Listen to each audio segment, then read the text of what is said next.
Welcome, everyone. Hi, Kathryn. We are moving to meditation number 3. This is part 3 meditation with Kathryn McIntosh. And as always, I am handing it right over to Kathryn as she leads us through this lesson, and we'll end with an actual meditation. So, hi, Kathryn, and take it away. This meditation and practice is our meditation and equanimity that we Okay. just so that's where we're going to start. I won't do too much review on the last lessons, but we will touch on it as we go through. And in this particular lesson, you'll be able to see how things connect together, which is good, because then you'll get where the patience come in, where the generosity comes in. And so in part 3 of the meditation, we focus on equanimity meditation and shine or shamanta. It's the same thing, different word, but same practice. Um, in starting the meditation this time, what I will do is I have a little bell that I will ring when I start the meditation, and I'll ring it again when we're finished. So you know exactly where I've stopped and the talking is, we're going to go on to discussion. Um, so I've supplied the handouts to Sandra. So she has the one from His Holiness on equanimity, the one from Alan B. Wallace on the Shine practice and the actual Shine practice itself. And it has little pictures on it, which is quite interesting to see.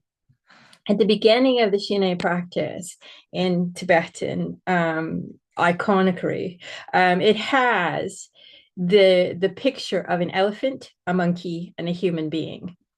Now, in those aspects, they're all colored in black, and the indication is that that's when they're living in chaos. It's an uncontrolled situation. The human being is just all sentient beings with the mind, so representing the mind in chaos. The monkey also representing a chaotic state of mind, and the elephant a lax state or laziness, lack of effort, lack of knowledge, lack of wisdom. And so you're at a state of just non-development at that first part of the journey. And so by the end of the journey, and it's 9 steps that they clearly laid out, by the ninth step, the elephant is white, the human being is white, and the monkey is white. And so that's when we're talking about reaching a state of a source of joy, equality, equanimity, and pliancy of the mind. There was a quote that is said to be by the Buddha that all phenomena are preceded by the mind. When the mind is comprehended, all phenomena are comprehended. So with no mind, there's no phenomena. Okay, so they're interdependent on each other for existence, for knowledge, for seeing reality. But when you start to kind of look at those two sentences, when you look at the mind and how we see reality, reality is dependent on many, many factors: emotional, environmental, educational, experiential. Everything that has to do with our own personal life, our own personal being, will depend on how we experience our version of reality, how we experience emotions, how we experience our environment, our life and work, and how we relate to one another. So, an untamed mind will be in a chaotic state, will not be enjoying it, will not be able to experience that inner light feeling of bliss or balance. So, this comprehension of reality is not dependent on physical ability to hear, see, smell, taste. Okay, so you take a blind deaf child, for example. The world is very limited, it's closed. But that does not mean that they do not experience, because they do. Quite definitely, they do. They just have a difference of reality for themselves. And you can only go so far to teach them what things are. But then you have to ask yourself, what am I teaching this child? I'm teaching the child my view of what I see reality is. I'm teaching them what I think the color blue means.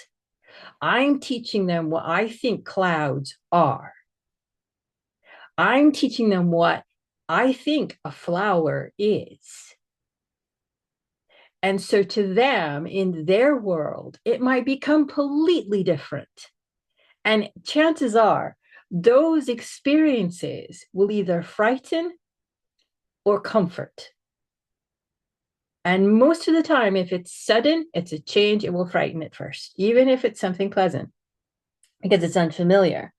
They have restrictions. So that's something that's important to remember. If you're trying to teach mindfulness, if you're trying to teach equanimity to a child or an adult who has disabilities, be very aware that their imbalances are different from yours. And it's actually a good lesson for you to understand that not all of us experience the world in the same way. And so you have to not take that for granted and give them what they can tolerate. And you have to give yourself what you can tolerate. So it's the same story all the way through. So that's part of you developing that compassion, that deep understanding of how other people experience their world.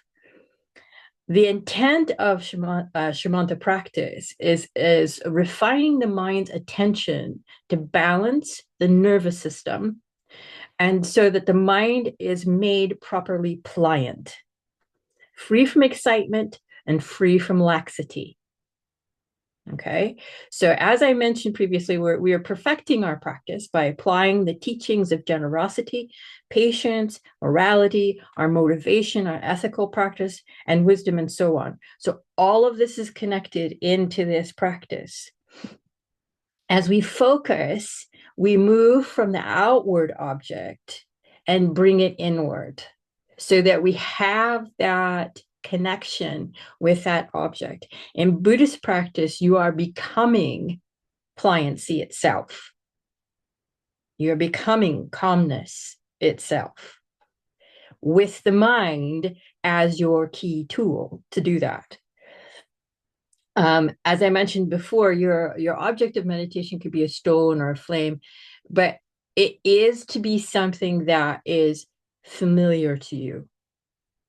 All right, something that you can easily identify with. And so when you sit in meditation, it's like seeing, okay, I have this favorite stone. You know how they like little worry stones that you can get with a little thumb indent in it where you can kind of play with that. Those are usually really good, actually, because you can get used to the way it looks, the way it feels, the way it smells, little indents in it, its own little personality. Each stone is going to be completely different from another. It's not going to be the same because they can't duplicate it perfectly. There's just no way. And so that becomes part of you. And so as you become familiar to it, it's easily recognizable. And I can say, oh, you know your worry stone in your pocket. And immediately you can see it, but you can't hold it yet. You can't hold it in your mind. You can see it. That first impulse is very strong. You can see its color, its shape, you know what it feels like. You can see where all the bumps are, where you dropped it maybe and chipped it on one side over the years of using it. You are very familiar with it, but you can't hold it. That's because you're still at that first stage, that chaotic stage where you're not able to hold the object of meditation. Okay, so it might seem like a silly little thing, but a lot of Buddhists will use a stone just for that purpose because it's something that's tangible that you can hold in your hand or you can set it in front of you. And like I said, I used a bowl of rice, but then eventually I got to where I just used one piece of rice because the bowl was too much. It was too busy. And each piece of rice is unique. You can get roses and you can say rose and everybody seems to know what that means, but there's many different species, many different colors, and even on the same plant, each rose is unique. So you pick something stable, something that's not going to change. A flame is okay if that's all you have. You use what you have. Don't worry about it too much. Don't go out and buy, something really expensive. Um, use something practical, something basic, something that's simple, because quite often the most simple things in the world are the most beautiful if you study it. And a geologist will tell you that there is beauty in the biggest rock that you will ever find. There's miraculous things happening inside that stone that only the geologist, because he studied it and has examined it, understands. Right. So let me see, where am I here? Right. Usually when you are a Buddhist, you're going to study the iconography of Buddha Dharma. So like the Bodhisattva of compassion, Chenrezig. I have a tanka of painting. I've actually put it away because it's getting rather old. But the colors all are indicative of something. The flowers are indicative of something. The image of Chenrezig is indicative of compassion, representative of compassion. But in the West, these are not familiar images to us. They're strange, they're foreign. We're used to other types of iconography that means something else to us because of where we live. And that doesn't make it wrong that we don't use those images, but you need something that you can at first not struggle with. So don't make this practice harder than it needs to be. Pick something simple. You can get a favorite marble that you used to play with when you were a kid. I used to have a really nice shooter that was blue and it had all kinds of different like swirlies in it. It was great. Um, Kids don't play with marbles anymore. Um, but you might have something that is special to you. But don't pick a piece of jewelry that's complicated, that's beautiful. Maybe pick a piece of jewelry that's broken, maybe a single stone, a single pearl out of a strand of pearls. That would be okay. Simple, simple, simple, simple, not complicated, right? And so then when you move inward with your object, you'll be able to hold it easier. You'll be able to see it. You'll be able to experience it. You'll be able to feel, is it warm? Is it cold? Is it smooth? Is it rough? And as you focus on that object of meditation, you will start to notice that your mind becomes calmer. It becomes less confused because you're focusing on that one little thing. All right.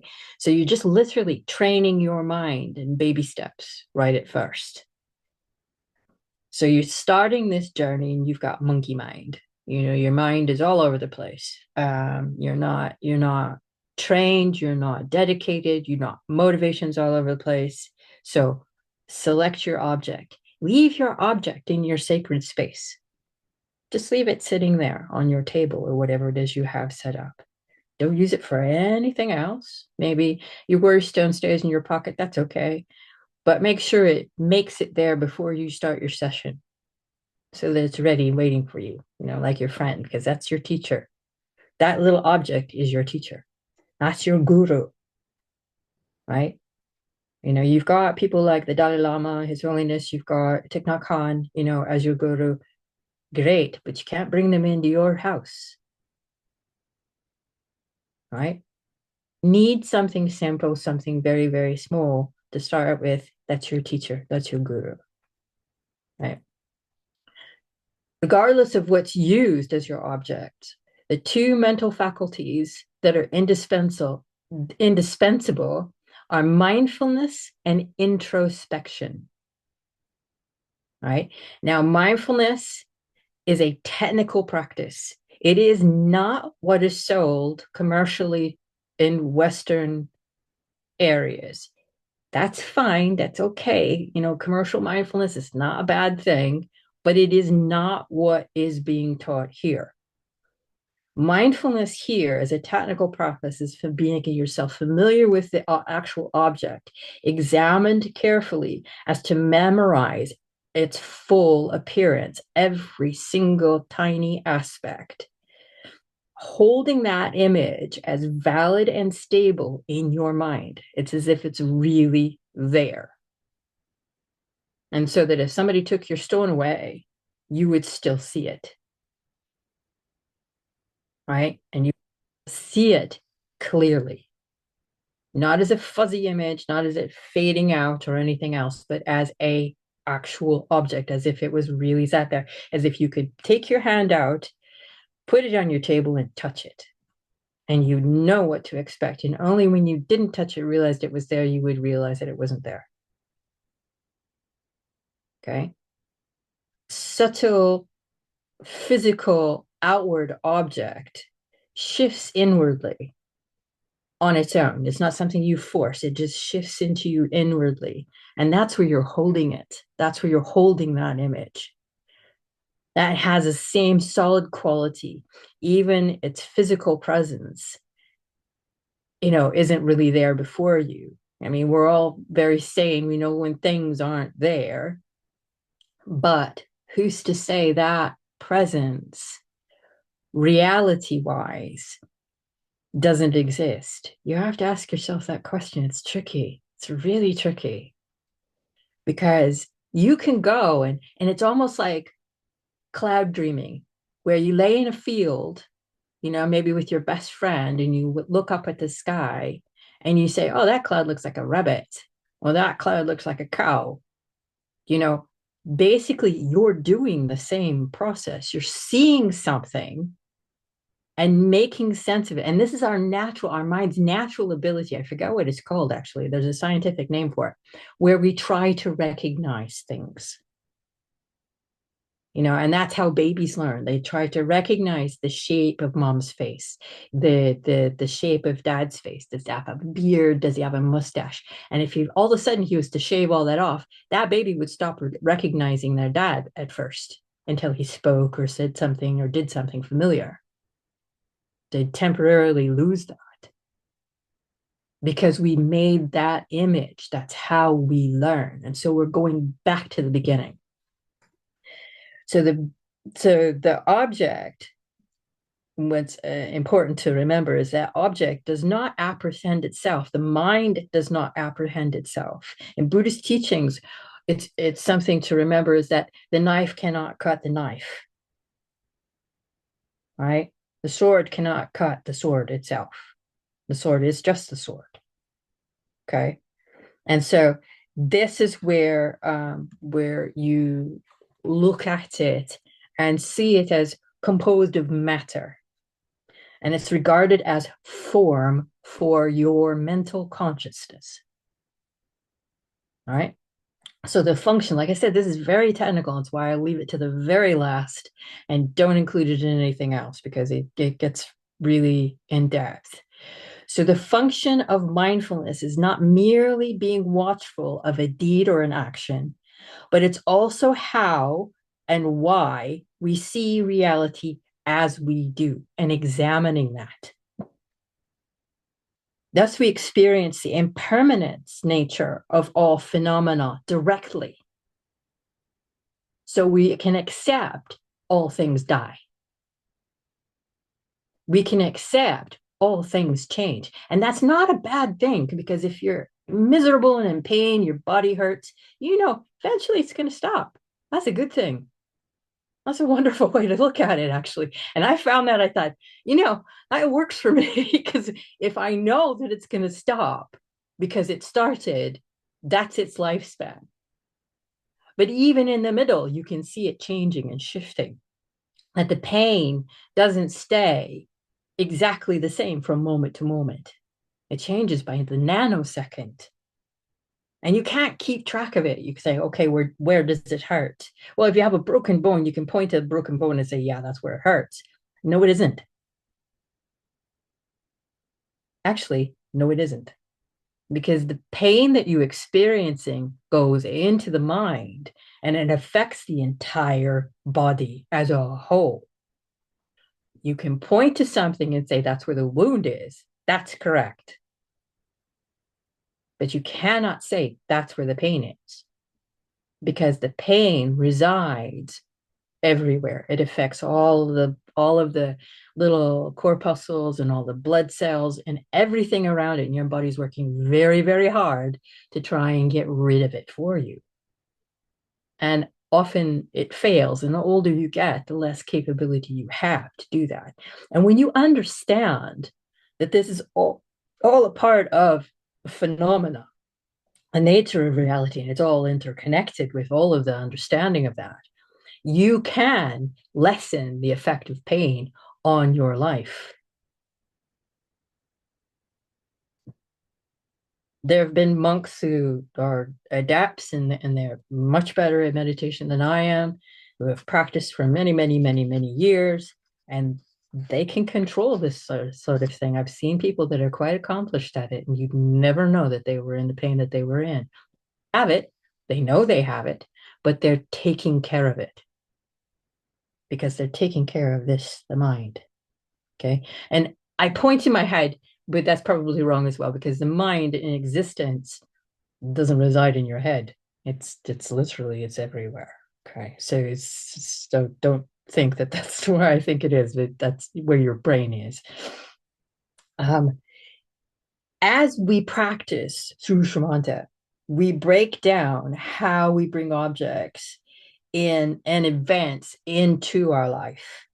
We can see it, experience it. We can see the true nature of it and see the negative impact and why we see it that way. And so all of this is useful. So when we start with a pebble or an icon that's familiar, something simple, something small, its examination is it should not, like again, like I said, it should not be prohibited by too much distraction and your ownership of it, because then you get into grasping. You get into, this is mine, this belongs to me, this is part of me. They don't do that. It is merely an object. Okay, so it must remain neutral in order for you to objectively learn. Okay. The technique of the focus on the pebble is based on a instruction on quiescence written by Padmasambhava. Okay. And the study of the Lam Rim Kenmo, which took me 5 years to complete, will teach you about everything we're talking about here. It all connects with the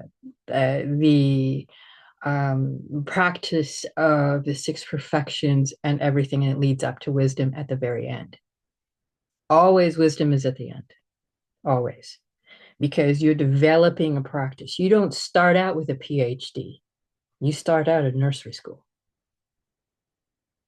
Right. So don't expect as an adult, and this is the bad habit we have as an adults, we expect an instant world, instant microwave, instant soup, instant coffee.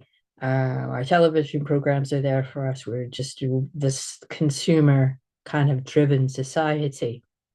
Our minds have come to accept this as normal, and it's not normal. It's actually causing us to suffer more. Cannot, like I said, the mind cannot observe itself, just as the blade cannot cut itself. An example in meditation is if you focus on the color blue. Problem with me as an artist is you can see behind me some of my paintings. The color blue to me means myriad of things, so I can't use that as my practice. I have to have something different. I have to have okay, I'll focus on my little bell. Okay, that's fine. That's okay. So color is a bad thing for me. So you pick something that speaks to you. All right. So but when you use it, you start to experience the object rather than see it with your eyes. So going back to the stone, you have a stone And somebody says, you've had a stone for a long time, you used it in your practice. And somebody says, oh, I have this stone. And even though they're talking about their stone, you see yours. Because that's in that you've got it embedded in you because you used it. So that's that first step. That's all it is. And so your practice becomes something a little bit easier in stages. Now, the meditation of Shamatha is in 9 stages. And so it takes you on a journey through the tones of the mind.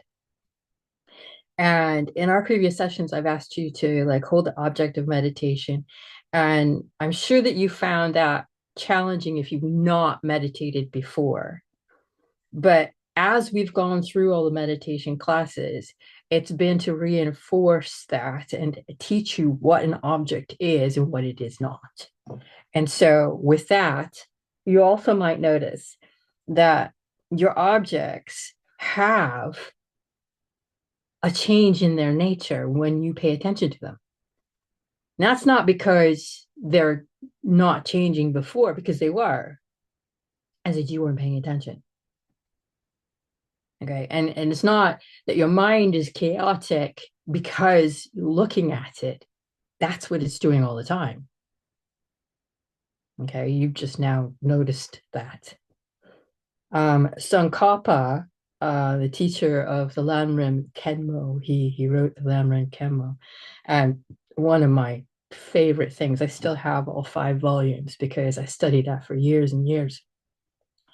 And he states that your will and motivation to gain results aid in gaining greater concentration and stabilization of your mind.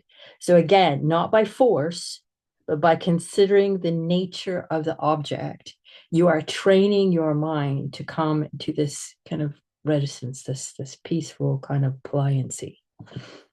He suggests as I do, many short sessions, 1 minute, 2 minutes, 3 minutes, building slowly.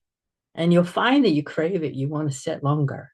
Go ahead, sit longer, but only add 1 minute at a time. So if you've done 1 minute for a while and you think, oh, I can do more, okay, do 2. Don't jump to 15 from 1. That's silly. You don't do that, okay, because you're going to hurt yourself. So you build slowly, and the accomplishment that you'll be able to feel is that your mind becomes a tool for continual progression onto a peaceful, more sustainable lifestyle. And so now what I'll do is we'll start with the meditation. We'll talk about it, equanimity, after we do our meditation. But excuse me, pardon me. We'll do our meditation, and I encourage you to read the paperwork that I've sent through to Sandra because it's more technical, it's more in depth. And I could talk for months about all of this and pick out little nuances here and there. On average, so you set your expectations correctly, it takes about 6 months of practice in meditation for you to start to feel the consistent effects. Okay. So we're talking, in our next class, we are going to talk about your ethical and your motivation and your determination to do this as a last note. But and your perseverance is a good word, actually, perseverance. But it's for your benefit and the benefit of people around you.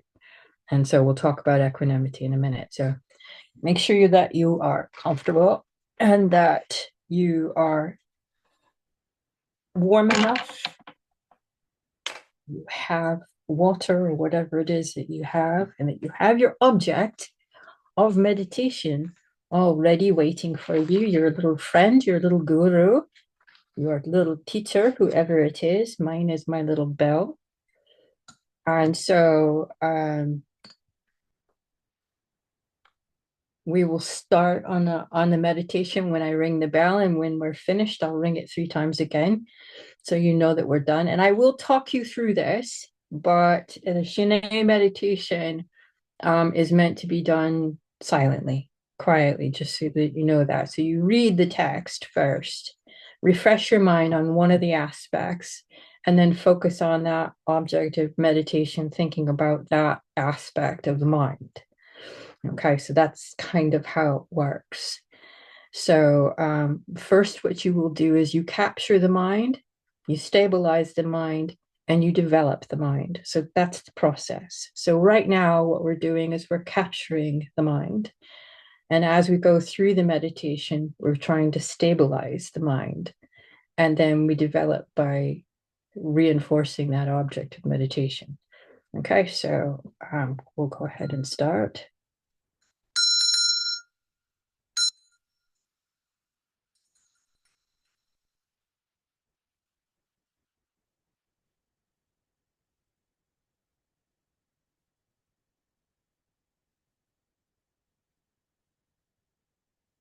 A meditation is the development of the skill of concentration.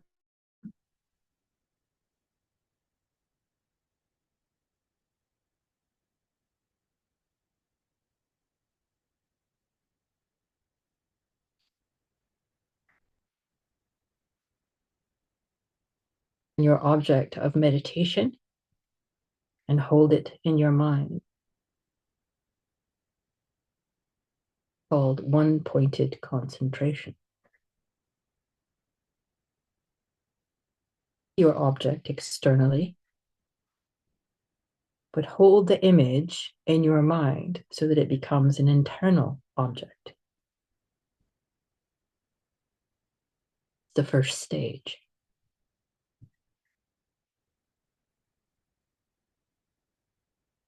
Stage 2, you lengthen the focus with less distraction, less distortion. See the object very clearly. Come back.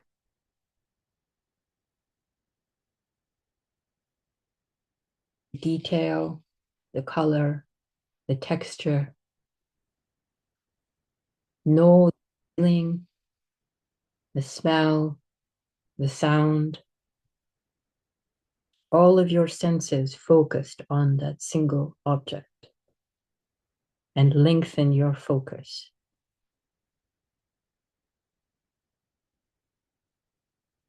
Is now in your short-term memory and recalls easily the process being taught. Unbroken concentration with less effort in stage 3 will be evident. At this point, the elephant is becoming whiter.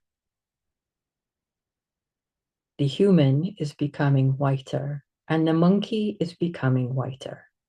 Thus, the mind is settling, and the body settling with it.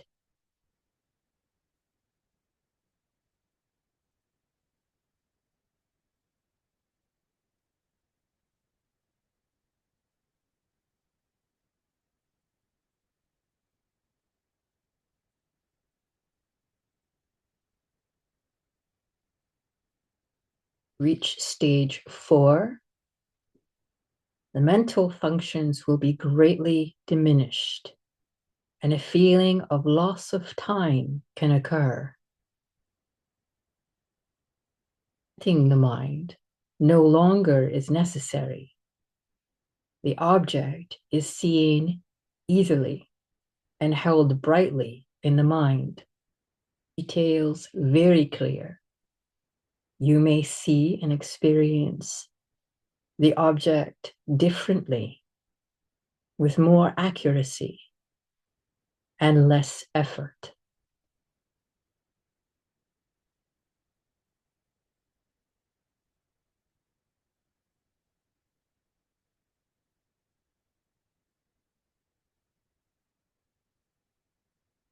Stage 5, automatically drawn to the object, the mind is immediately pacified, peaceful, and reset.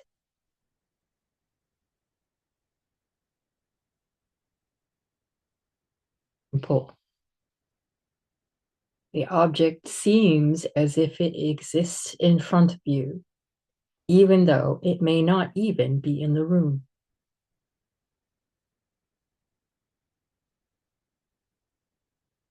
Completely focused and not distracted. It is becoming more and more pliant and peaceful.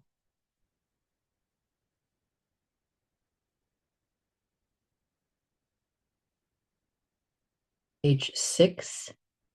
The monkey of distraction is nearly faded completely.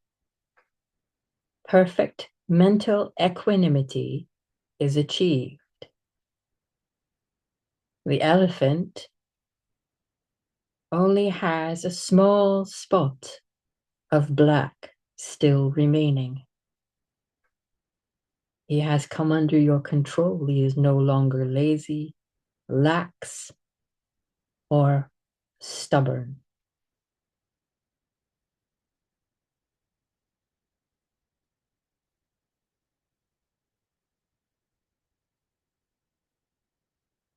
Page 7, analytical insight, vipassana.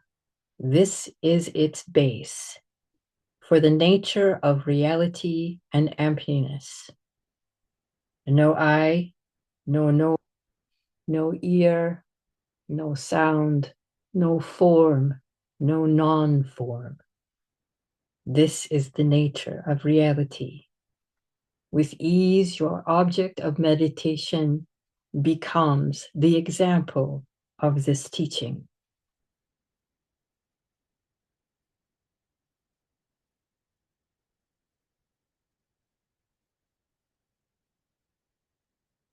Page 1, you focus on external phenomena, turning inward, resulting in meditative absorption.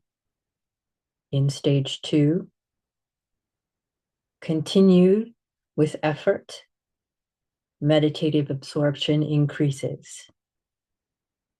In stage 3, you repeat the capture of the object.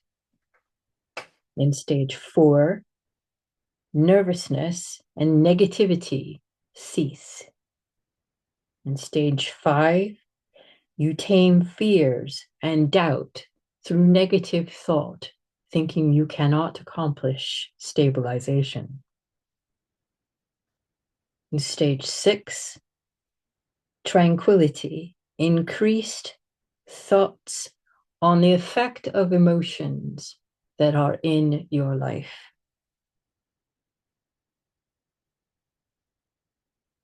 Stage 7, non-hindered, but the mind is softened. Stage 8, one-pointed concentration, easily achieved. Meditative state approaches equal to meditative absorption.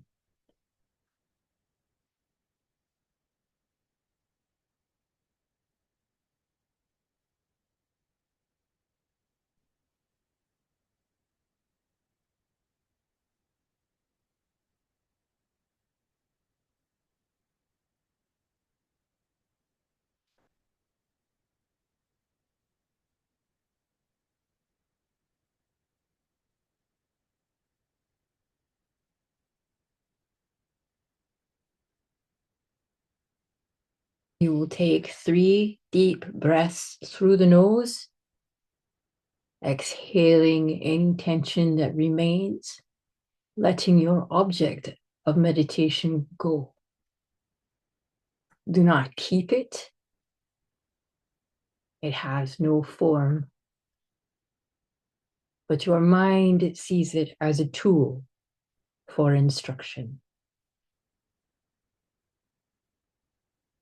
Self-avow that you will meditate as often as possible. And as your dedication, the prayer to end your meditation, may I provide happiness for all sentient beings. May I free all beings from the suffering of in this world.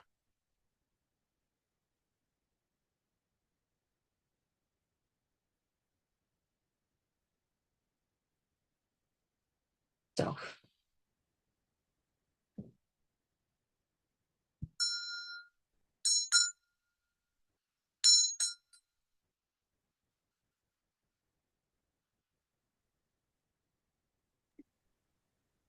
Now we've done that meditation. Your homework is to practice it. Read the paper first. Don't worry about if you can't remember all of the steps. There's a lot of steps and a lot of information there, but you will get used to it. You'll start to remember it. It's simple. It's easy to remember. Tsongkhapa did not teach haphazardly, and neither did Shantideva. That's why among them, Atisha, Shantideva, Tsongkhapa, all of these great teachers, that's why thousands of years later, their teachings still remain useful because they're practical and they're easy to understand. So we covered many problems and challenges in meditation, but now I want to speak about equanimity just briefly and what that is. We talk about bodhicitta and the 7-point cause and effect. Now, 7-point cause and effect, you may have heard about this before, and it's a practice of how we develop equanimity. First, we're seeing others as the same as ourselves. Second, we're wishing for their happiness just as we wish for our own happiness. Third, like the mother, we see that everyone is our family, our brothers, our sisters, our mother sentient beings. Buddhists, they like to teach that all beings have been our mother at some point. And if you believe in reincarnation, that's great. If you don't, then just think of everybody as your family instead. No problem. Number 4 is you have a kindness reflection. You reflect on kindness, you reflect in being kind. And being kind doesn't mean being critical, saying, being kind to you, you have to be nice to me. No, that's not it. You be kind because it's simply the right thing to do, nothing else. No expectation for reward. Number 5, you wish to repay the kindness that's been shown to you throughout the eons, born from generosity and patience, unifying the practice of the 6 perfections into equanimity. And this is where it all comes together. This is your motivation. Development of great compassion is the final one. Seeing enemies as selfish and harmful is like drinking poison and expecting the other person to die. It doesn't work. Being angry, hateful, hurtful towards other people only hurts you. You might seek revenge. You might want to say, she hurt me. She said this bad thing to me. I'm going to say something bad about her. You are perpetuating the negativity. You are responsible for your reactions. It doesn't mean it doesn't hurt. It doesn't mean that you're trying to be devoid of emotions. That's not the way to be, because that's not healthy. Accept that you're afraid. Accept that you're angry. Look at why you feel the way you do. Examine it carefully. Sit with that emotion. If you need to cry through it, then do so. Don't explain it to anyone else. They're not going to understand your mind. Only you can. And you are your own best guru. Cherish others as you would your own children, your own family. Even if you don't have a maternal instinct in your body, you can still love others as if they were your own family. And see death as a warning, as a friend. Death isn't to be feared. It's telling you there's no time. There's no time for you to sit and be complacent. It's asking you with urgency, pay attention. Dedicate yourself to these effects of the 7 points.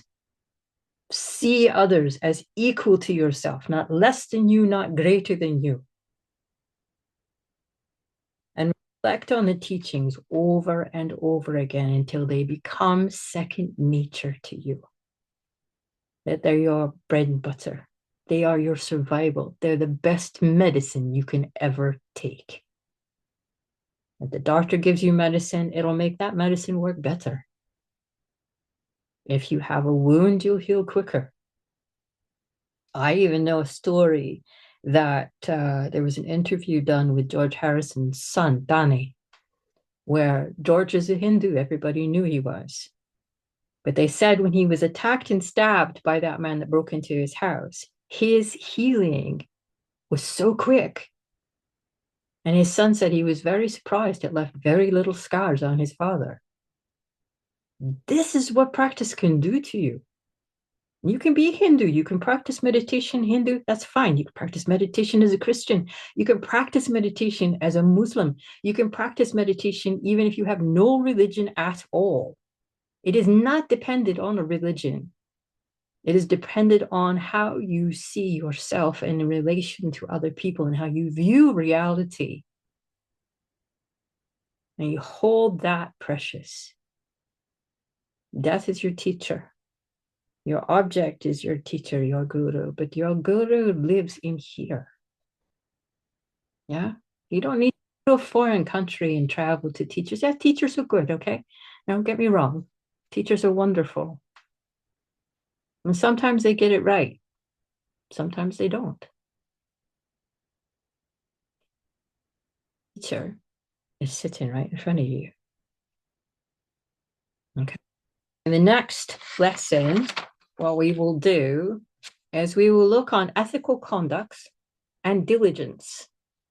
And I'll touch a little bit on wisdom, but I'm not going to teach it. And the reason I'm not going to teach wisdom is that wisdom is talking about wisdom that leads to enlightenment. It is not just being wise in your choices. If you practice the other 5 perfections, your wisdom will naturally increase. That's the result.